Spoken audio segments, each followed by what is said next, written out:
كله مزور، كله عمال يزور هنا وهنا. عايزين نعرف هنصدق مين؟ هنصدق سعادتك ولا نصدق اللي بيحصل هنا؟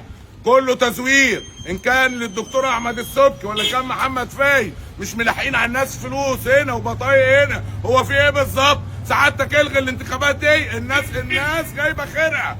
احنا بنطلب من سعادتك تلغي انتخابات دي نهائي، مش عاوزين انتخابات. انت كفايه على البلد، كله مزور، كله عمال يزور هنا وهنا. نخش القضيه اللي هي بتاع النيابه الاداريه تقول لك اطلع للشرطه بره.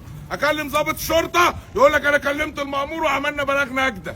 التزوير في كل حته في مركز الباجور، كراتين بتتوزع، جمعيات شرعيه بتوجه. في ايه بالظبط؟